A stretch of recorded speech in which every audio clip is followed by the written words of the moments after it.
천년 전 백두산 깊은 곳에 있던 흑룡이 불칼을 휘두르며 하늘로 솟구쳐 올라왔다. 마을은 불타고 곡식은 메말라 더 이상 백두산 자락은 사람이 살 수 없는 곳이 됐다.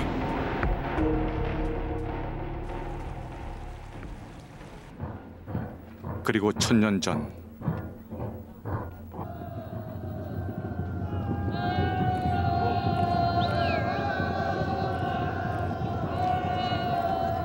만주 대륙에선 왕조의 운명을 건 거란과 발해의 마지막 일전이 치러진다.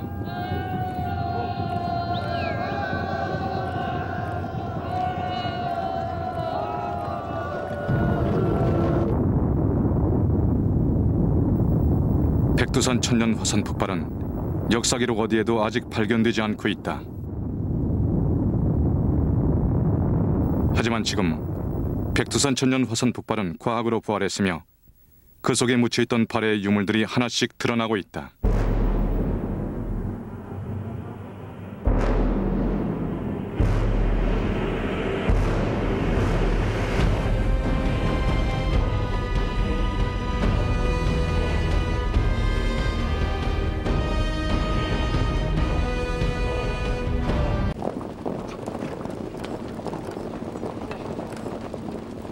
발해와의 치열한 전쟁에서 유동보를 점령해 승기를 잡은 거란의 15만 대군은 발해 제2도시인 부여부 공략에 나선다. 발해는 부여부에 3만의 군사를 급파했지만 또다시 거란에게 패하고 만다.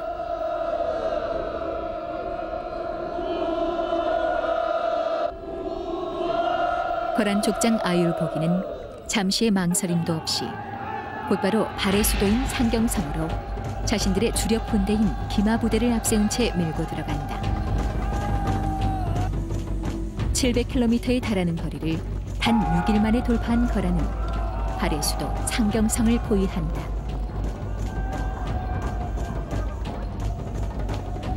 고구려에 이어 만주 대륙을 지배했던 발해는 이로써 멸망을 고한다. 이것이 승자인 거란이 기술한 발해 멸망의 유일한 기록이다.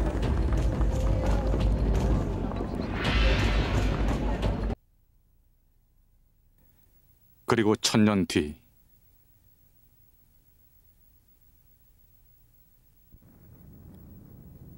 둘레만 46km에 달하는 토하다호는 해발 400m에 위치한 산정호수다.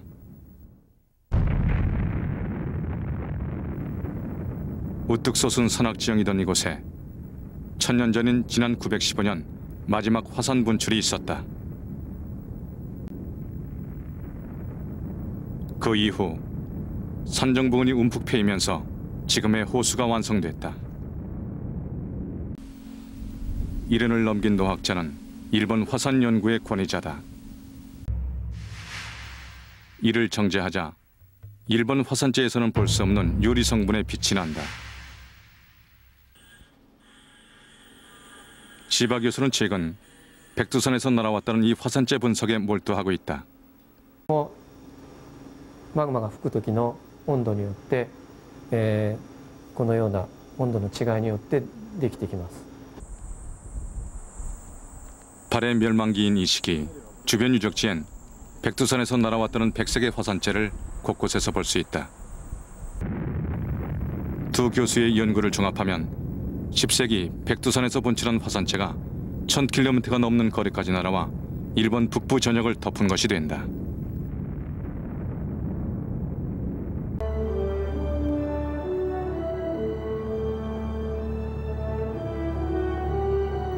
(6월이) 돼서야 백두산 자락엔 조금씩 봄 기운이 찾아든다.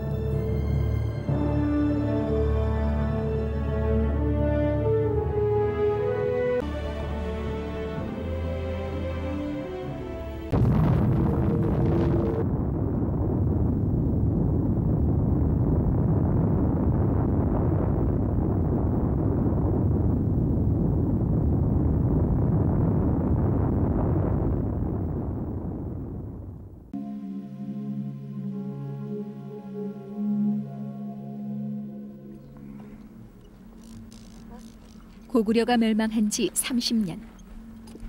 당나라에 끌려와 있던 대조영은 말갈의 걸사비우 무리와 함께 고구려 유민을 이끌고 동쪽으로 탈출을 감행 중이다. 그들은 당나라 여황제인 측천무후의 토벌 명령으로 벌써 몇 달째 쫓기고 있다.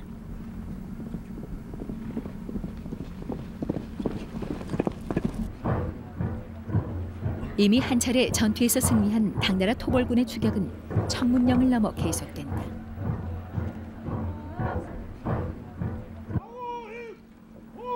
이때 대조영은 특유의 용병술로 고구려 부흥운동에 목말라 있던 유민들의 갈증에 불을 붙인다.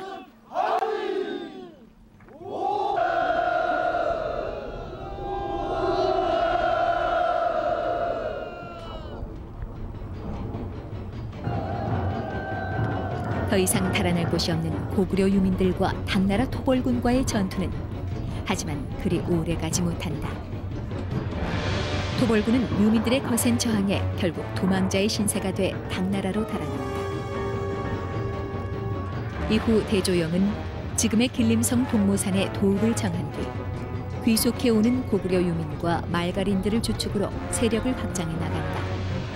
고구려 유민들이 세운 발해는 동북 지역의 흑수 말갈까지 복속시키는 등 우리 민족 역사상 가장 넓은 영토를 지배한 동북아의 강국이 된다. 그 영토는 고구려 시대의 영토보다도 약 1.5배, 신라보다도 한 3배 내지 4배 되었던 영역을 가지고 있었던 왕조입니다.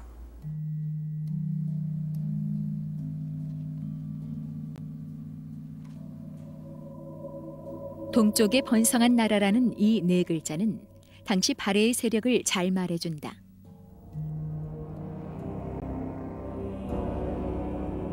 하지만 926년 1월 건국 229년 만에 발해는 역사의 뒤편으로 사라진다. 즉, 천년 전 백두산 분화는 계절적으로 여름보다는 편서풍이 강한 겨울철이었을 가능성이 크다.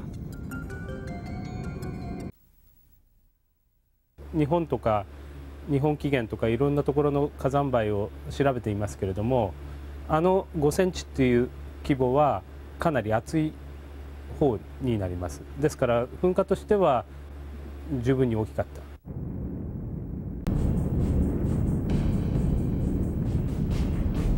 이 화쇄류를 만나면 피하는 것은 거의 불가능에 가깝다.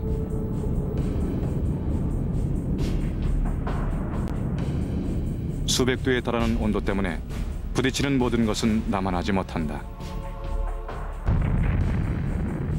Sometimes 100 or 200 kilometers an hour, and they will travel for maybe 4 to 10 kilometers from the volcano. And they are very, very hot, temperatures of 300 or 400 degrees, and they destroy absolutely everything in their path.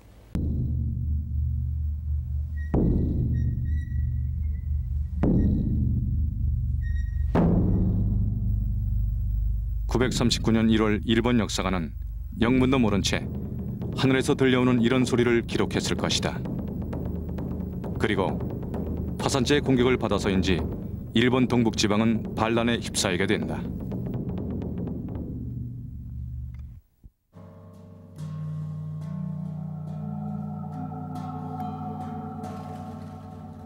레투라는 이 두 글자는 발해 멸망 이후 200년간 고려사에서 가장 흔히 볼 수 있다.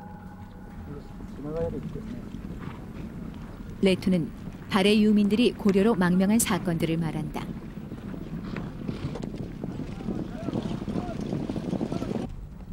기록상으론 발해의 왕족에서 관료와 군인 등 발해의 지배계층에 있던 사람들이 주축이 된다. 적게는 10여 명 선에서 많게는 한꺼번에 만여 명이 넘는 사람들이 고려로 내려온다.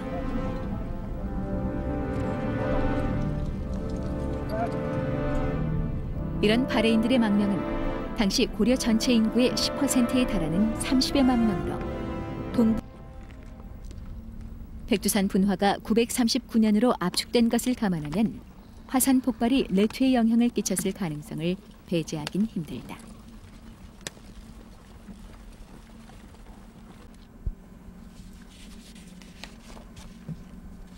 중국인의 시각에서 쓴 역사책을 몽골어로 옮겨 적은 이 경전은 이인, 즉 오랑캐라는 용어가 나온다. 지금으로부터 5,000년 전 백두산이 큰 화산 폭발을 일으켰다. 천지가 흔들렸다.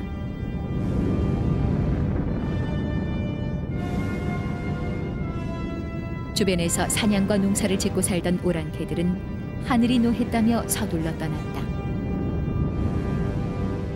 기록엔 이들이 백두산에서 2,000km가 넘는 거리인 중국 태산까지 이동했다가 수십 년 뒤 다시 돌아갔다고 전하고 있다. 그만큼 백두산 화산 폭발의 규모가 엄청났으며 고대인들의 심리에 엄청난 충격으로 이어졌을 것이다.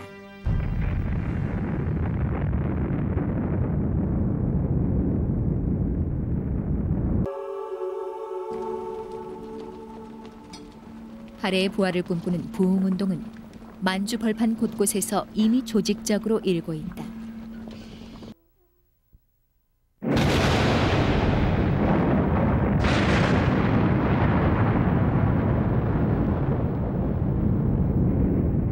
백두산에서 흑룡이 불칼을 휘두르며 나타나 마을은 불타고 물길은 메말라 사람들이 살 수 없게 됐다.